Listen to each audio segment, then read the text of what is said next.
Pittsburgh Post-Gazette Penguins beat writer Jason Mackey joins us now as the Flyers get ready to take on the Penguins in a crucial Game 4 tonight. Jason, welcome back to the show. How you been? Thanks for having me. I've been all right. All right. Do you know how to order at the deli? Permani, brother, you don't walk in and just wait for them to call on you, right? No. I mean, that's a sit-down place. Or I guess you go to the counter if you go to one of there's a few different versions, but, I mean, you got to get your head in the game. The Flyers need their head in the game, and we saw, in Pittsburgh on, what was that, Friday night, I mean, a little bit of a surprise. They kind of ambushed the Penguins there and win that game 5-1, but it looked like, Jay, that's the way they were starting the game on Sunday afternoon. They really took it to Pittsburgh early, but when they didn't score a goal and Pittsburgh got that first one, did you feel like that the game was going to kind of go down the direction it ended up going?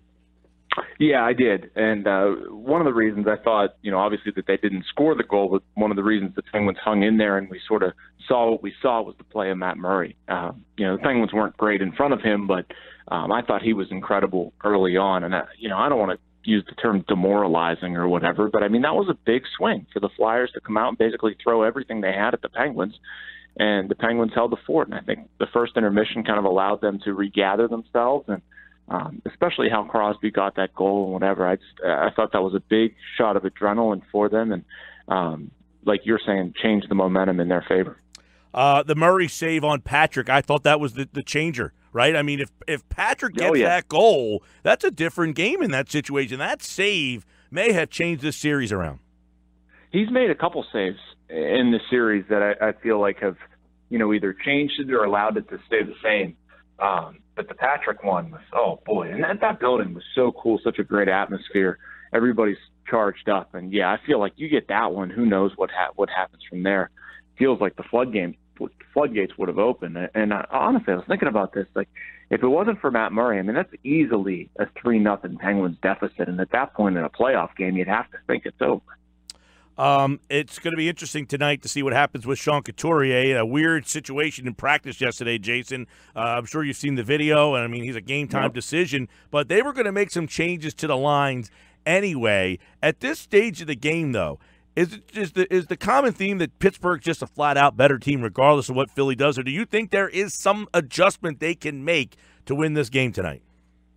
I think there are adjustments they can make to win the game. I don't know if it's in terms of like rearranging deck furniture. That's what I feel like. I mean, the Flyers, the pieces the Flyers have just have to play better, in my opinion. I mean, Brian Elliott has to be better than he's been in the 2 losses. He's been really bad, I thought. And, I think the Penguins are a deeper team than the Flyers, but I don't think that means that the Flyers, it would be impossible for the Flyers to beat the Penguins. I think there are plenty of offensive weapons over there. It's just like I've been really surprised. I think we talked about this the last time I was on, with kind of how quiet Wayne Simmons is. I don't know if he's all year healthy. I mean, all year. Mm-hmm. He's looked like that. Wow.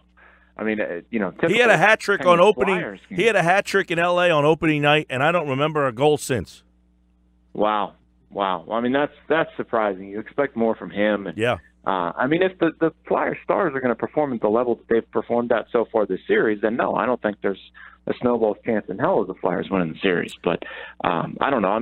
I'm not relegated to that belief. Like, I feel like the Flyers still have another push, and it sort of depends on, if the Penguins can get something from Phil Kessel, or how they deal with not having Patrick Hornquist, or if Matt Murray continues playing the way he is, if Kenny Malkin has even been kind of quiet this series. And, the Penguins have plenty of answers.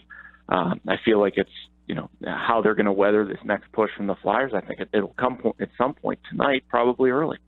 Jason Mackey covers the Penguins. You mentioned Hornquist being out. How big of a loss? I mean, he's a guy that's pretty big on that power play. He really is. If I would go down a list of guys that the Penguins can't afford to lose, obviously 87 is going to be at the top of it, and Murray's going to be there as well, just based on them having 2 rookie backups and not really somebody to fill in that spot. But, you put Malkin up there too, but I'm comfortable with Hornquist as 4, Hornquist or Letang, and that spot on the power play is huge. The Penguins' power play is at around 27% with Hornquist when you can consider the regular season and the playoffs. I believe somewhere between 26 and 27. It goes down to like 13 without him, and it's just so much different in terms of the stuff they're able to sort of second chance around the front of the net. He's so good in that area. So that's an area of concern. They're going to plug in a rookie by the name of Dominic Simone on Sid's line. Probably not great. I mean, he hasn't played since March. He's missed some games, been hurt, been inconsistent when he's been in there. If he plays well, I'd be really surprised. They just need him to play okay. But the loss of Hornquist is definitely a big deal. And also in terms of, like, emotion and leadership, the guy's a lunatic. And you see it on the ice, and he's that way at practice, all around. They love him.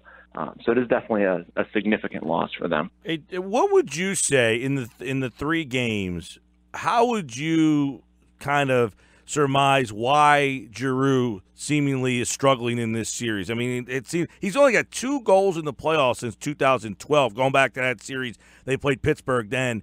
And, you know, he's had a great regular season, which surprised a lot of people.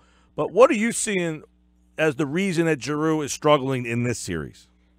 Well, I see 2 things. And one, it's more tactical. And I don't think, and this is probably going to be unpopular, but whatever, Sidney Crosby's a better defensive player than I think he gets credit for. And not that he's, like, you know, going one-on-one and sicking Giroux. I'm not saying that. But how he knows how to play defense, how he supports the puck, that line has played with the puck quite a bit. I think that's had an impact here. And I'm frankly just kind of surprised that Claude Giroux, like, doesn't find that next gear. Matt Murray had a fairly average regular season, but he has no problem finding a different gear and becoming a different player in the playoffs. I think a lot of guys on the Penguins have been able to do that, which is why they've gone on 2 runs. But, I mean, you just have to bring a little bit extra, and I don't see that from Claude Giroux. And I don't know. I'm not close enough to the situation to say that he can or can't do it. I know he's a tremendous offensive talent. I probably, along with you guys and all of your listeners, are, like, sitting here waiting for him to look like the guy he's looked like in the regular season. And I don't know if he's for sure not comfortable on that line or what. I mean, I think also some of it's kind of inexplicable. Well, he's going to get a new line mate potentially tonight. Couturier, we don't know if he's going to play, but Voracek's going to bounce back to that top line, which was very good early, but they weren't very good with that line. That line was good, but the team wasn't very good until they made the change. They're going to go back to that line tonight. We'll see what happens. Flyers, Penguins, you can hear the game right here on 97.3 ESPN. And then I guess, Couturier is very big. In years past, he used to be the guy that went with Malkin, and so far he's not winning that matchup. Patrick's had his issues on Malkin as well, so it just seems that the depth that Pittsburgh has is another issue for Philly. Yeah, I'm kind of surprised you guys haven't gone more Filppula there. I don't. That just seems like a better fit to me than. I guess maybe it's a little difficult if the Penguins are going to run out like Derek Brassard and Phil Kessel, which they won't tonight because Kessel's going to be with Malkin. But I'm not sure I would trust those responsibilities to a rookie. I'd want a guy a little bit older than that. That being said, boy, have I been impressed with Nolan Patrick. He's fun to watch. He's a guy. I mean, shoot, he's 19 or something? I don't even know. Yeah, but, 19. Seems to have no problem finding an extra gear in the playoffs. I thought he's been terrific so far, but I'm kind of surprised that Hackstall hasn't gone away from some of the matchups that he had in Pittsburgh. Everybody involved seemed kind of fine with the Crosby or Couturier and Crosby thing, and I know Sullivan's okay with it. Sullivan does it all the time, but I thought Hackstall would try to avoid that a little bit more. And I don't know, maybe with the jumbled up line you guys will have tonight, they'll look for a different way of combating Crosby's line, but there's just been a little surprise, that's all. Jason, do you feel that the Penguins are kind of looking at this like, okay, let's just get this win and get this thing over with in 5 instead of, really extending this series? We got more bigger fish to fry. Yeah, no, I do think that. And I don't think they look at it that way as like a dismissal of the Flyers. I just think that, the organizational mandate, the expectation in Pittsburgh isn't to play in the first round. I mean, it is to win a Stanley Cup. They expect to be there, right or wrong. In the past 2 years, obviously, they've been proven right by that. But almost in Pittsburgh, like this first round of the playoffs is viewed kind of as an extension of the regular season. They're looking at the whole schedule and how this stuff goes for, next round or whatever. Not that they're conserving energy or anything like that, but I mean, believe me, it is definitely on their mind to finish off the Flyers as quickly as possible because they want to, not have to play those games. They want to get the rest in between. Well, and they've played a lot of games over the last 2 years. Oh, it's been insane. Yeah. And I believe they've played the most playoff games. You getting paid extra? You're getting paid extra for all those extra games you got to cover? I don't know. I guess I am. Like our company pays us to do radio hits. Like they kick us a little bit of money. They call it like a public speaking fee. So I mean, I guess I've made a lot more of that money. There you Other go. than that, no. I just you work and take time off in the summer. Well, the Flyers and Penguins tonight. You can hear the game right here on 97.3 ESPN. Flyers trail the series 2-1, and we know the teams that lead 2-1, 334, 145. They've won 70% of the time. That's what the Flyers are up against, plus the two-time defending Stanley Cup champions. Jason Mackey from the Post-Gazette here on the Sports Bash Boardwalk Honda Hotline. Jason, thank you so much, man. My pleasure. Thanks for having me.